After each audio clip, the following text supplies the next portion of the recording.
மத்தேயு எழுதிய நற்செய்தியிலிருந்து வாசகம்.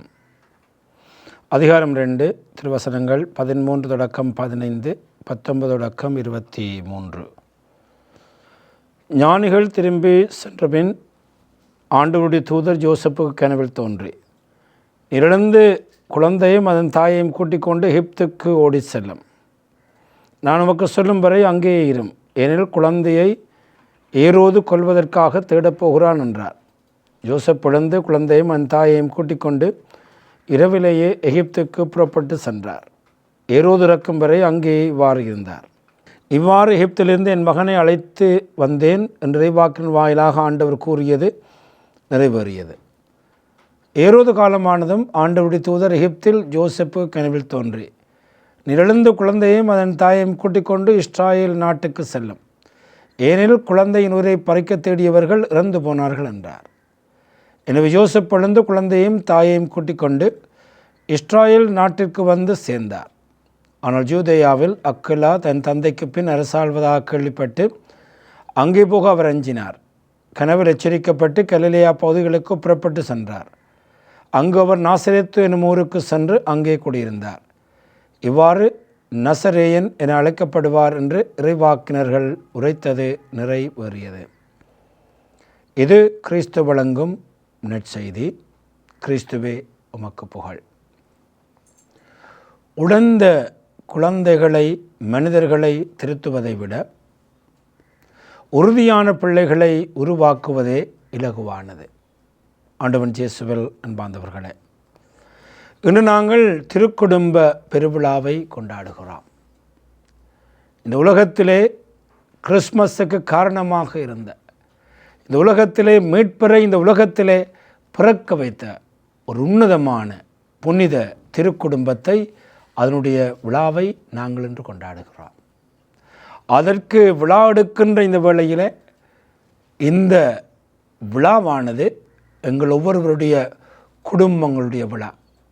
ஆகவே தான் இந்த திருக்குடும்ப விழாவிலே எல்லா பங்குகளிலும் இந்த திருக்குடும்ப விழாவை குடும்ப விழாவாக நாங்கள் கடைப்பிடித்து அந்த நாளிலே இந்த குடும்பங்களுக்காக செபிப்பது, அந்த தம்பதிகளை ஆசீர்வதிப்பது, அந்த தம்பதிகளோடு சேர்ந்து பிள்ளைகளை ஆசீர்வதிப்பது போன்ற அழகான செயற்பாடுகளை திருச்சபை இந்த திருக்குடும்ப விழாவிலே செய்து வருகிறது.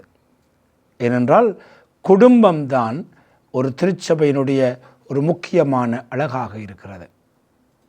எனவே தான் இன்று நாங்கள் திருக்குடும்ப விழாவை கொண்டாடுகிற பொழுது எங்களுடைய குடும்ப விழாவை சேர்த்து கொண்டாடுகிறோம். அதன் வேளையிலே குடும்பத்தை பற்றி நாங்கள் ஆழமாக சிந்திக்க வேண்டியவர்களாக இருக்கிறோம்.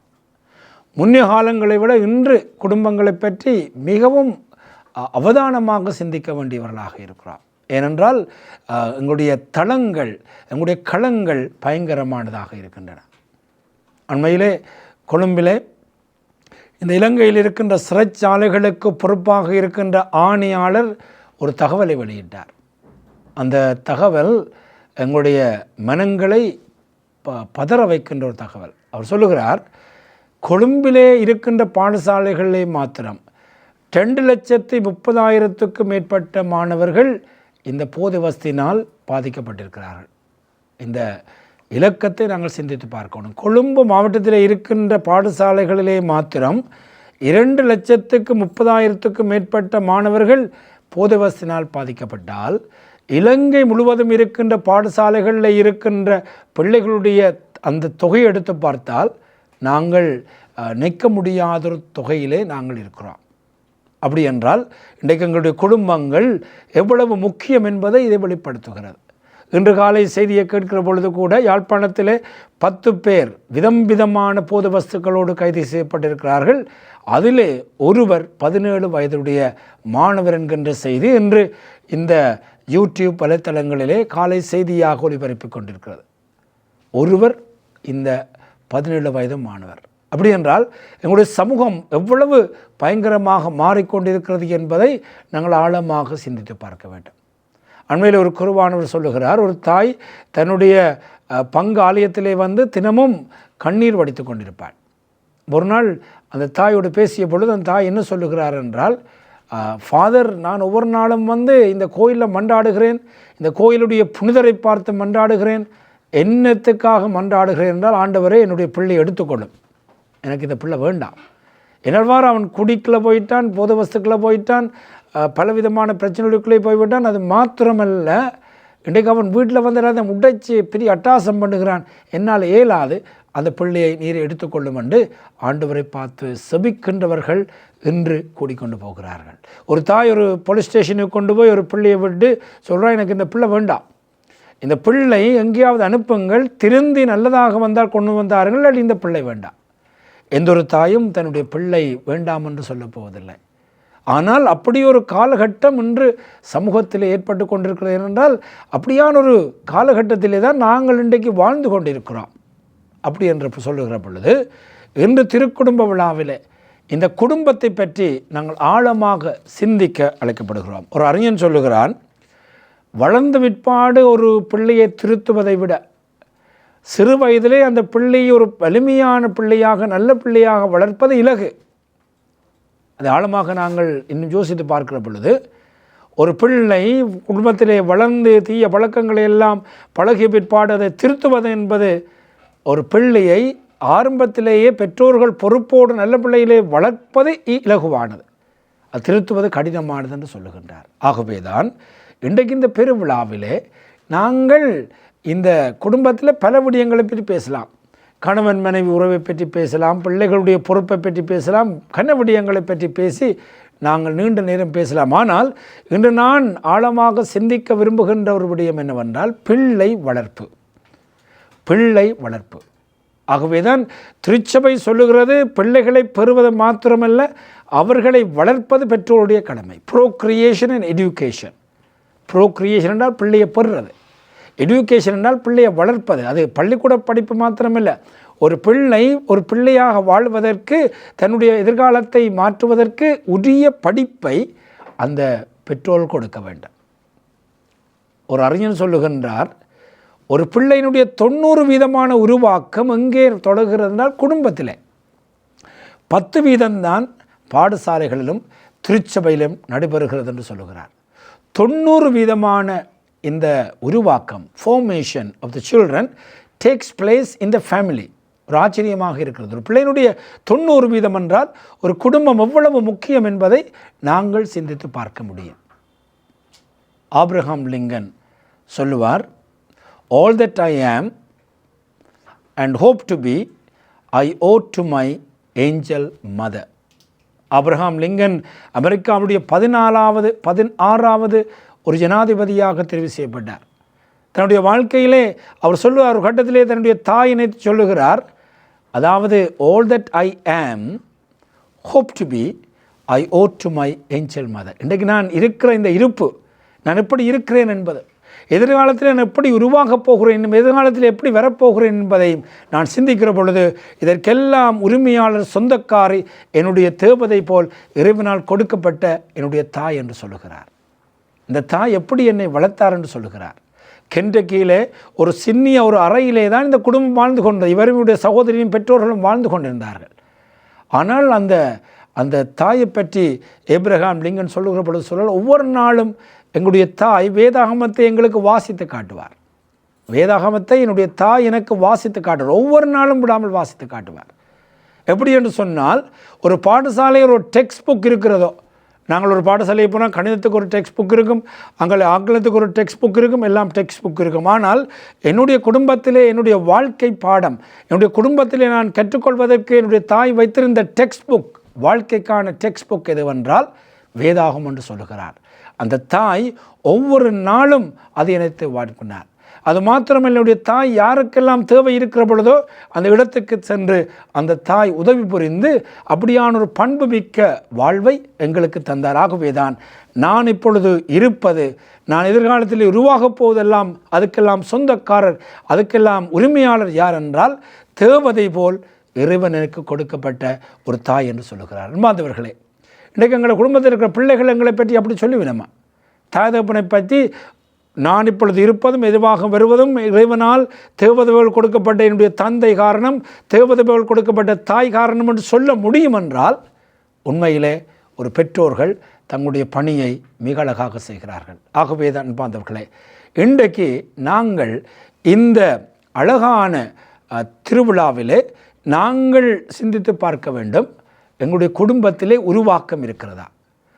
ஜார்ஜ் பெர்னார்ட் ஷோ ஐரிஷ் நாட்டிலே பிறந்த ஒரு சிறந்த நாடக ஆசிரியர் சொல்லுகிறார், ஒரு குடும்பத்தில் பிள்ளைகளை நன்றாக வளர்க்கிற பொழுது அதுதான் ஒரு சமூகத்துக்கும் நாட்டுக்கும் கொடுக்கக்கூடிய மிக பெரும் கொடை என்று சொல்கிறார். ஒரு சமூகத்துக்கும் நாட்டுக்கும் நாங்கள் கொடுக்கக்கூடிய மிக சிறந்த கொடை என்னவென்றால் நன்றாக உருவாக்கப்பட்ட பிள்ளைகள். அந்த பிள்ளைகளைத்தான் நாங்கள் கொடுக்க வேண்டும். ஆகவே தான் இன்று நாங்கள் ஆழமாக சிந்தித்து பார்ப்போம். இந்த திருக்குடும்பம் எங்களுக்கு ஒரு முன்மாதிரியான குடும்பமாக இருக்கிறது. அந்த குடும்பத்திலே தான் இயேசு பிறந்தார், அந்த குடும்பத்திலே தான் வளர்ந்தார், அந்த குடும்பத்திலிருந்து தான் தன்னுடைய பணித்தளத்துக்கு போனார், அந்த குடும்பத்திலிருந்து தான் தன்னுடைய வாழ்க்கையிலே வலிமைகளை பெற்று தன்னுடைய இறுதி சிலுவை வரை சென்றார்.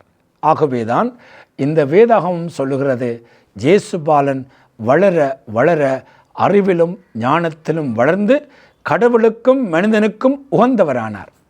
இதை ஒவ்வொரு தாயும் பாடமாக்க வேண்டும், ஒரு தந்தையும் பாடமாக்க வேண்டும். எப்படி ஒரு பிள்ளை வளர வேண்டும்? வளர வளர அறிவிலும் மாத்திரமல்ல, நாங்கள் டியூஷனுக்கு கொண்டு போகிறோம், கராட்டிக்கு கொண்டு போகிறோம், எத்தனையோ நீச்சலுக்கு கொண்டு போகிறோம், எல்லாத்தையும் கொண்டு போய் கொடுத்து அறிவை வளர்க்கிறோம். ஆனால் ஞானத்தை வளர்க்கிறோமா? இறை பக்தியை வளர்க்கிறோமா?